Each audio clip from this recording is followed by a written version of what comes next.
Chapter 2 Oitachi, or The Early History of the Foundress. The foundress Miki Nakayama was born in Sanmaiden village of Yamabe district in Yamato province, on the 18th day of the 4th month of the 10th year of the era of Kansei, June 2nd, 1798.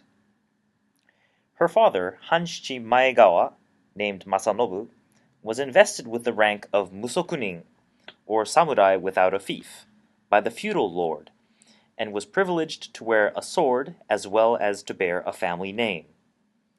Besides, he filled the influential post of Ojoya, or the chief of a group of the local villages. Her mother, Kinu, who had come from the Nagao family of the same village, was a lady of modest disposition, particularly excelled in the art of needlework. At her age of about 3, her doings were already so different from those of other children that they spoke highly of her as a phenomenon, an infant surpassing the common run of her coevals. At about 6, she began to use the needle, spin cotton in imitation of her mother, knit purses, and sew nukabukuro, or bags for holding rice bran. She used to give these handiworks to children in her neighborhood, and took a special delight in doing so. One day it was at her age of 7, when she saw a neighbor's child screaming loudly, stamping its foot. She gave it the cakes she had been given by her parent, and was very much pleased when it stopped crying. And at 8 and 9 years old, she made it a rule to play with her little neighbors, by way of looking after them, while a farming season of the autumnal harvest kept their parents busily occupied with their farm labors. A beautiful conduct, all of those parents admired. She was initiated into penmanship by her father, and during the period from 9 to 11 learned how to read and write, attending a terakoya in a neighboring village. She had never taken lessons in needlework, but mastered the art of herself, simply by sitting beside her mother and seeing her move the needle. Likewise, she learned to make her handiworks for herself, exactly modeling them on what she had seen but once. Thus, at the age of 12 or 13, she not only cut and made a garment out of a piece of cotton of wide breadth, but also managed to weave with more dexterity than the average person. And also it was about that time that she began to recite the Jodo Wasan, which she had learned voluntarily by ear, because she was brought up among the traditions of a pious family. She was indeed proficient in various matters, what with her native cleverness and ingenuity, and what with her fervent desire for learning whatever came in her way. She was an obedient and dutiful daughter, ready to be a help to her mother. Meantime, her aunt Kinu, who had been married into the Nakayama family of Shoyashiki village, and had long expected much of her niece because of her endowments above the average, entreated her parents to give her in marriage to her son Zenbei. The parents disclosed the proposal to their daughter, but she was reluctant to give a favorable answer, for it was her long-cherished hope to become a nun. Between her delicate constitution and her strong yearning after Jodo, the paradisiac abode of the immaculate and blessed. Later on, however, she agreed to the proposal, well satisfied of her parents' inculcation that the pith of the path of woman consisted in being married and serving her husband with love and fidelity. But in consenting to the offer, she expressed her one desire. Even after I went there, I hope I shall be allowed to invoke the Buddha when my work for the night is over. Thus, on the 15th day of the 9th month of the 7th year of the era of Bunka, October 13th, 1810, she left her home for good, dressed in a furisode, a long-sleeved colorful clothes, and riding on a palanquin followed by 5 loads of trousseau, and entered the home of the Nakayama family of Shoyashiki village. The bride was then at the age of 13. The married Miki managed to get along in pleasant accord with the family, devoting herself to her husband, never once opposing his will, and discharging her duties to the Nakayama parents with all her heart. One day, upon being asked by her father-in-law if she could shave, she brought out a razor and a whetstone before him, and having set the razor ingeniously, handled it with so much skill that he exclaimed in spite of himself, "What an ingenious daughter you are!" She was by choice simple and unostentatious in her clothes and coiffure, and did not care her figure at all. For instance, when she made her satogaeri, or the first visit to her old home after her wedding, at the age of 14, she had her hair done in the style called ryowa, which was common among the women of 30s in those days, while her costume was that of the gay furisode. Evidently, it was a glaring incongruity that led the villagers to whisper among themselves, "What a furisode with a hairdo of 30!" She put her heart into domestic works, rising early in the morning and taking the lead in preparing breakfast, and in the daytime busy doing miscellaneous works such as cooking, washing, sewing, and weaving.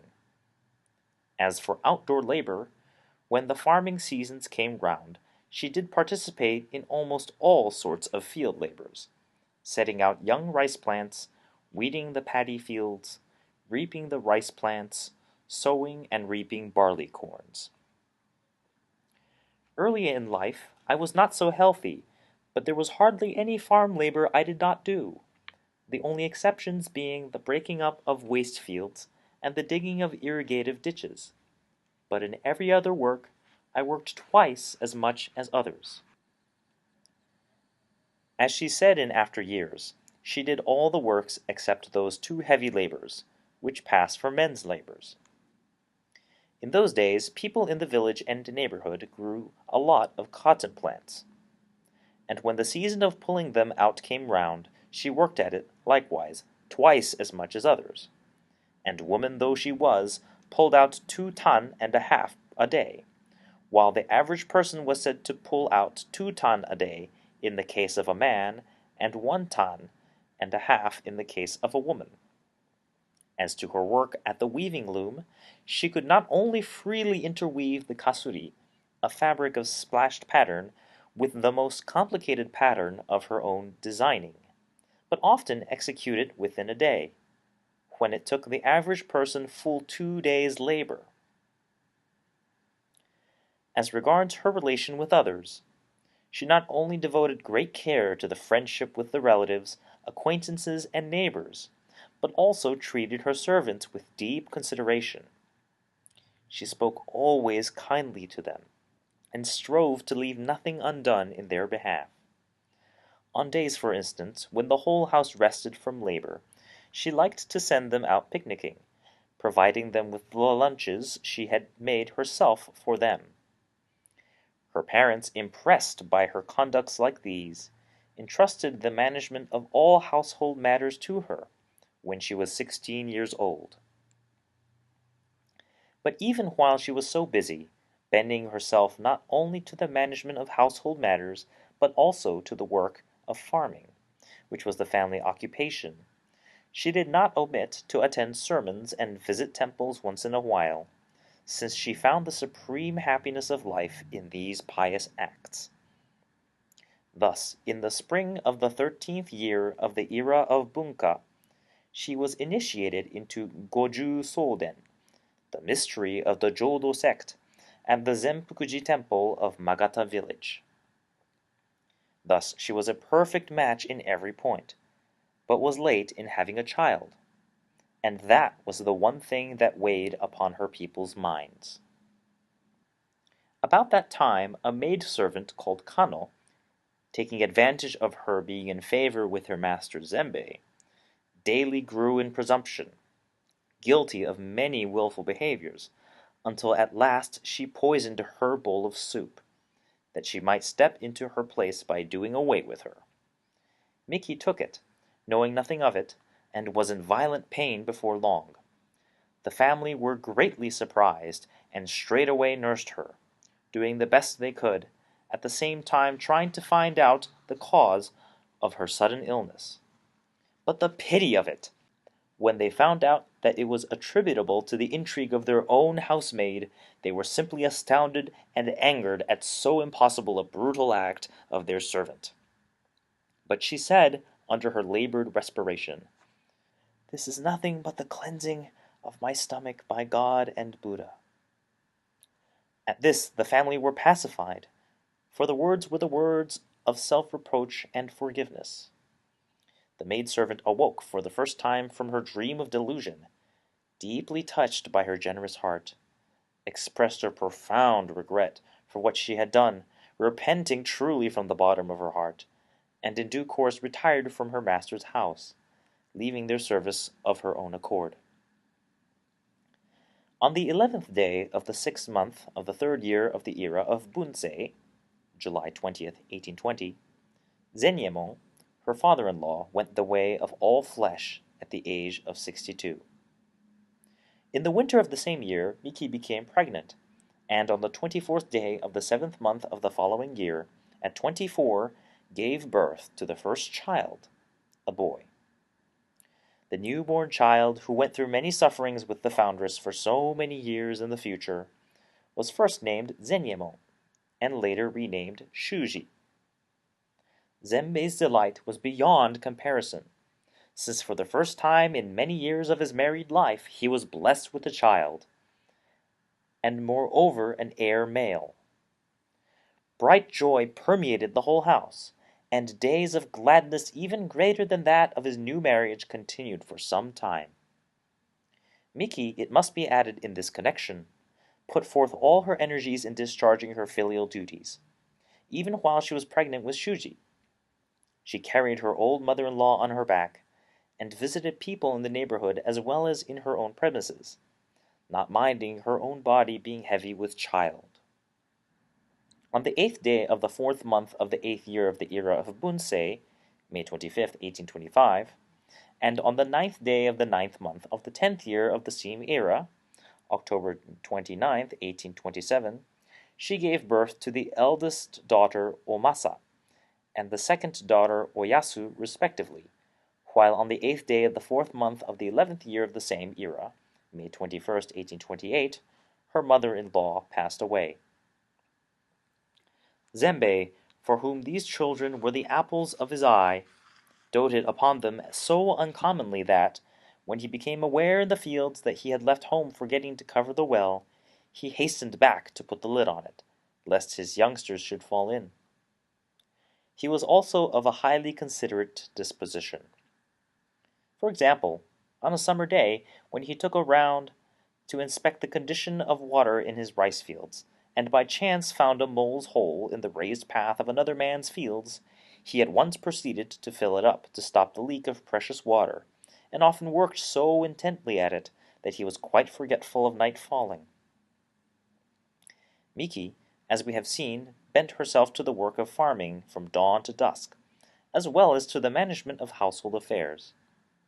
But apart from these toils, her task as a doting mother itself increased its busyness, as the family was blessed with children one after another.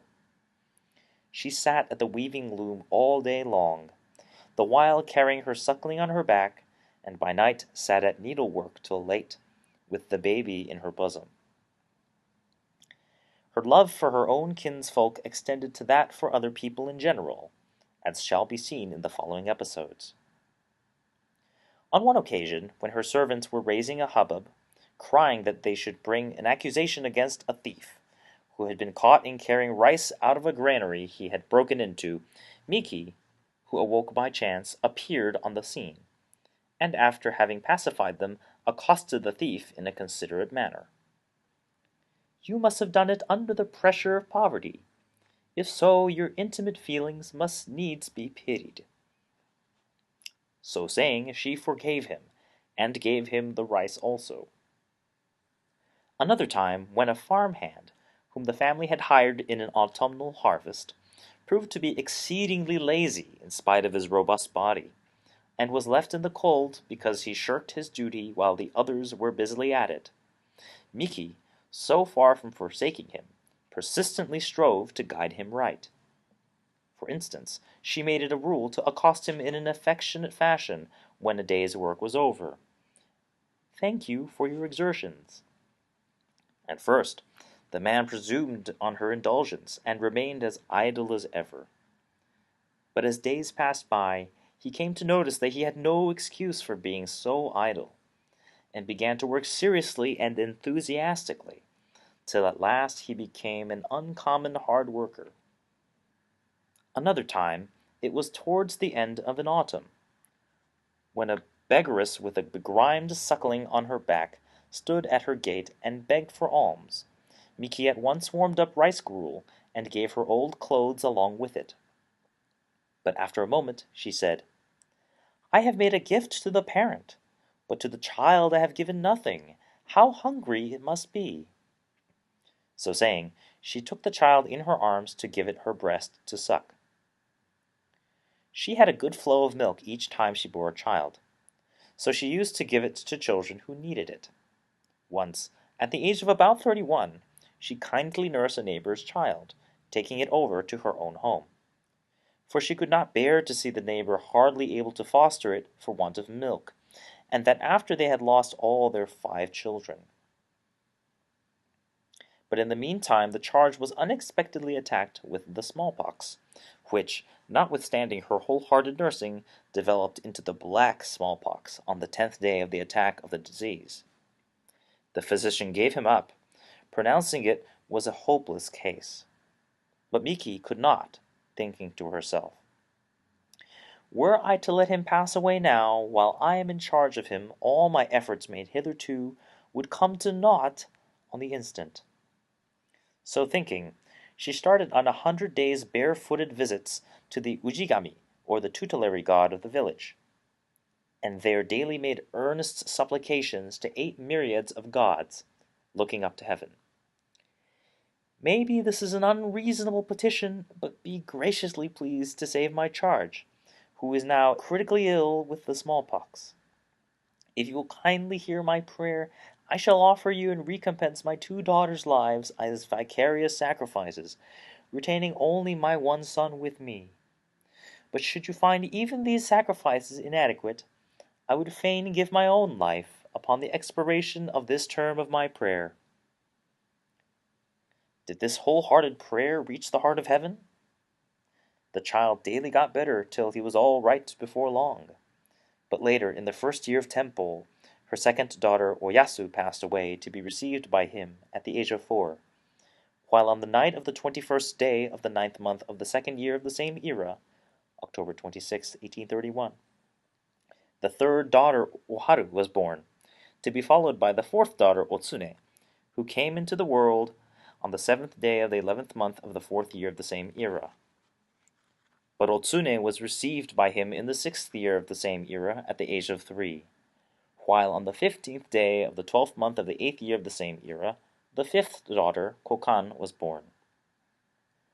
According to her retrospective comment on these series of demises and births, God felt it cruel to receive 2 lives at once, in spite of the vow she had made in her prayer. So he made the soul of the first victim take flesh anew as another daughter, and then received back her life, as if she had been a second victim. In short, it was his plan to receive one and the same life as 2 separate ones.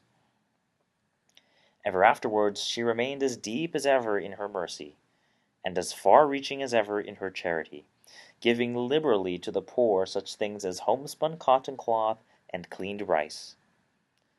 But her acts of liberal charity grew more frequent, and the quantity of the alms grew bigger, as the people's life grew harder and harder due to the successive short crops and famines in the Tempo era.